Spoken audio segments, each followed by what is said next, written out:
Welcome to Black Excellence, the show dedicated to highlighting the best and brightest among us to combat the negative media images portrayed about our community. I am your host, Freddie Ra, and I will be with you for the next few minutes discussing a little bit of excellence that you might have missed this week.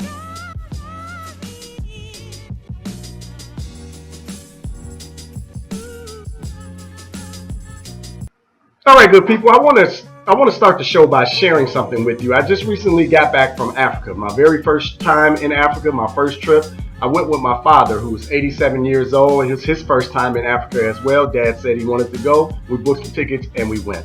We stayed in Accra, Ghana, in the Osu section of Accra, actually. And of course, we did the historical tours and learned as much as we could about the city and the country and Kwame Nkrumah and its freedom and all of that good stuff. But one day we took a trip to Cape Coast, so-called slave castle. So it's a castle there at Cape Coast, which is actually the image you see in the opening of the Black Excellence show is myself with my father behind me, and then behind us is the door of no return. So once the so-called slaves walk through this door, they enter onto the beach, and then there's boats, and then you enter onto a boat that goes to a bigger boat, and then off to this quote-unquote new world.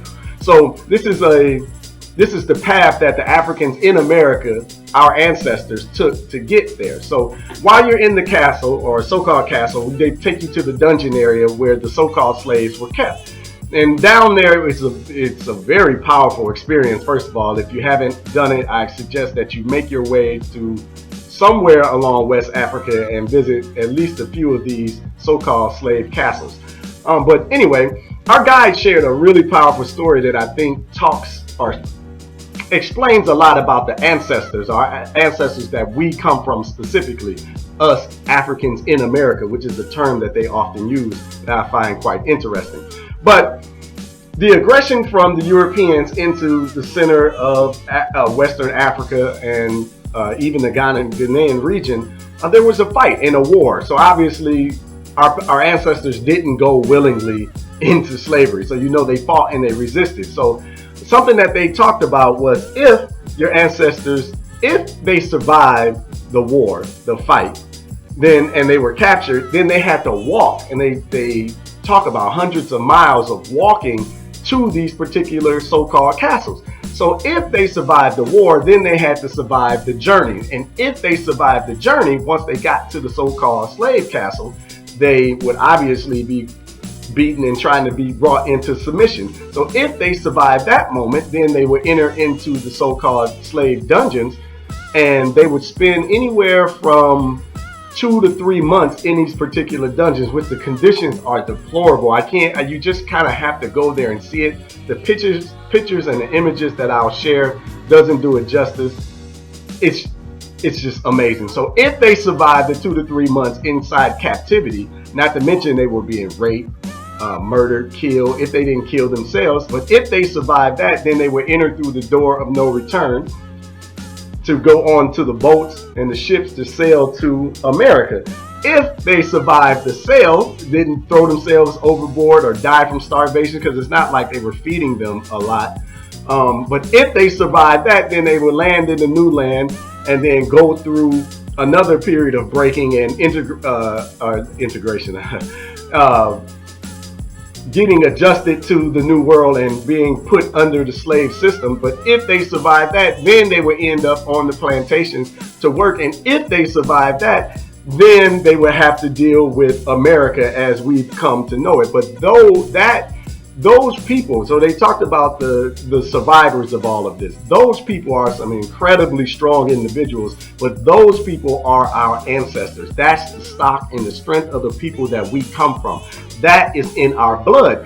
That is the power of the Africans in America. So we have to look at our history through slavery as not only something that's tragically that happened to us, but that's also displays the strength and the passion and the power of our ancestors. But that's the blood that we come from. That is who we are. So I'm looking forward to us realizing this and then coming out of our slumber and then awakening and joining the global African community. But I don't want to dwell there. I just want to let you know that we are much more powerful of a people than we give ourselves credit for, and I'm looking forward for that moment that we realize it and advance it forward. All right, the first story I want to introduce you to is that of Jessica Watkins. Jessica Watkins is the only African American to be selected into NASA's newest class. NASA hasn't had a new class of astronauts since the year 2013. And out of the record number of 18,300 participants, Jessica Watkins is the only African American selected. She is the only black woman in the group. Watkins, who's 29 years old, she hails out of Lafayette, Colorado, and she's wanted to be an astronaut her whole life. I mean, who hasn't? I have to admit, I wanted to be an astronaut at one point, but it just wasn't in my career path. But Watkins majored at Stanford University in mechanical engineering, but then she switched to planetary geology, and that apparently was more in line with her passion. She went on to get her her doctorate degree in geology from UCLA, and she started working on the Mars rover. So she's been involved with the NASA program for quite some time, and she's pretty honored to be included in their newest class. We're very proud of her. This is a story that's probably flown under the radar and doesn't receive much attention. I wonder why. But we here at Black Excellence want to make sure that we're putting out the stories of our phenomenal people so that you can continue to be inspired and motivated. In fact, Watkins talked about mentoring and having females, and we believe particularly black females, to be seen in positions of prominence and doing wonderful things in order to inspire the next generation. So hats off to you, Jessica Watkins, for doing just that. She is the newest member of NASA's 2017 class of astronauts. Black Excellence Show is brought to you by Urban Intellectuals' Black History Flashcard Series. We must teach ourselves and our kids our black history. When white supremacy has led to miseducation and the suppression of our achievements, our new Black History Flashcards bring our wonderful history to life. This 52-card series provides an excellent foundation to the untold stories of black history around the world with images and easy-to-digest bullet point information. We are more than how this society narrowly portrays us. It is up to us to learn and share our glorious history to inspire ourselves and future generations. Take a moment to act quickly and you will save 40% off of our Black History Flashcard series. When they're actually released in mid-July, they'll be $24.99, but we have a 40% off savings and you can get shipping and handling included just for $14.99. You don't want to miss out on the special. It's going to be a wonderful treat for you, your family, and your children. The next story I want to bring to your attention is that of my man Kung Fu Kitty, Kendrick Lamar. He is incredibly grounded and a humbled individual. I love the fact that he rejects American capitalism and American commercialism. He seems to be a very grounded and humble individual, and I really enjoy his music. But he's making headlines, or his sister actually made headlines when she graduated from high school, right? Big achievement. Yay, congratulations, young lady. K-Dot wanted to celebrate it, so he did what a big brother does, kind of looked out for his sister. He bought her a car. Okay, now you have to know a little bit about this young man. Again, like I said, he rejects American commercialism and materialism. He obviously makes gobs of money. I don't know how much money he makes, but he makes enough to live however he sees fit. And the brother lives in a $400,000 house. Now that might be extravagant to you or I, but if you're making several $1,000,000 a year, to buy a $400,000 house takes a high amount of humility from a humble individual, right? Shout out to his singer. So his sister graduates from high school, 17, 18 years old. I forget her exact age, but he buys the young lady a car. He buys her a Toyota Camry. She's excited. Her brother bought her a new car. She posted it on social media. Now, the internet goes crazy, talking about calling him cheap and talking about how he could have bought her a better car. He could have bought her a Mercedes. He could have bought her a BMW. I just want to try to reject this commercialism even further. I think it's asinine that we equate love and attention with the amount of money that is support, and love and support with the amount of money that one spends on you. I mean, it's a brand new car, people. A 2017 Camry. I think that that's wonderful, but the pushback that he got from that is really ridiculous. But knowing this brother, he's not going to address it. They're going to continue moving forward with their life and doing the things that they see fit for themselves.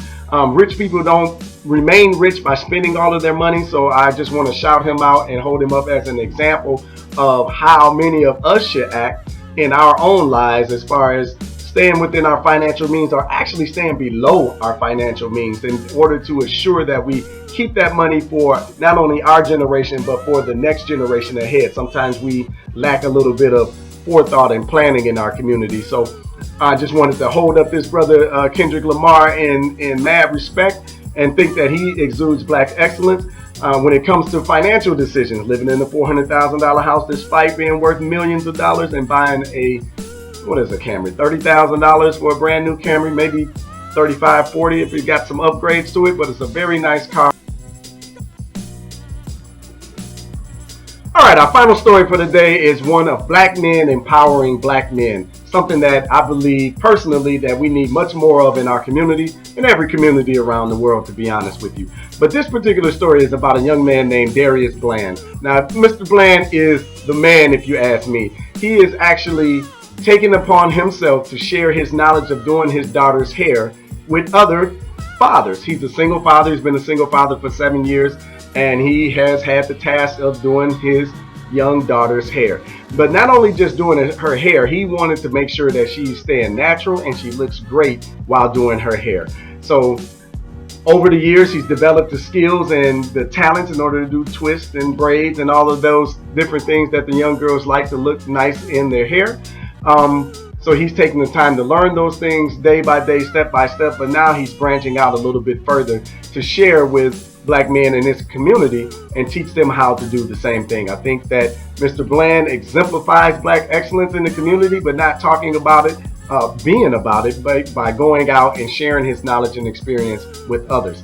In just this past May, he's in the Huntsville, Alabama area, and he held a workshop called Can Daddy Do My Hair, where he hosted young girls aged 3 to 10 years old and their fathers, and taught them various different styles on doing their hair, and giving them live tutorials, and hopefully building a support system around them in a community for fathers that are in their lives. Mr. Bland discusses and talks about how important the father figure is in the home, and how the young girls look up to them, and doing their hair not only shows that the dad loves and cares for them, but is willing to go beyond traditional roles in the household or roles in their lives to do whatever is necessary, while, as he puts it, building a stronger bond with the child. Now, I personally don't have any girls. I have 2 boys, but if I did, I'd like to think that I would take the time to learn how to do at least some basic twists and things for my young daughter, but that's not gonna happen. So, but hats off to you, Mr. Bland, for exemplifying black excellence. And we think it's a wonderful story, and definitely something that should be on your radar if you hadn't heard of it before. These stories and these types of stories often go underreported in our community. And again, at Black Excellence, we just want to make sure that stories like this that touch your heart, your spirit, and your soul have an opportunity, and motivate the next generation to do and be more, have an opportunity to reach your eyeballs and your ears, and hopefully your subconscious, your consciousness, so that you can be inspired to do more as well. So once again, hats off to you, Mr. Bland. Well done, sir. That's going to do it for Black Excellence today. Hopefully you enjoyed the show. As usual, links for more information about each one of the stories and people that you learned about today will follow in the description. Please take a moment to learn more about each one of them. I want to thank our sponsors for sponsoring the show. Without them, we won't be able to do the types of things that we want to do. If you're interested in becoming a sponsor, please take a moment to drop us an email at info@urbanintellectuals.com. That's info@urbanintellectuals.com. I'm your host, Freddie Ra, wishing you the best and reminding you that we are more than the media portrays us to be. We are excellence. We are Black excellence. Peace and blessings, good people.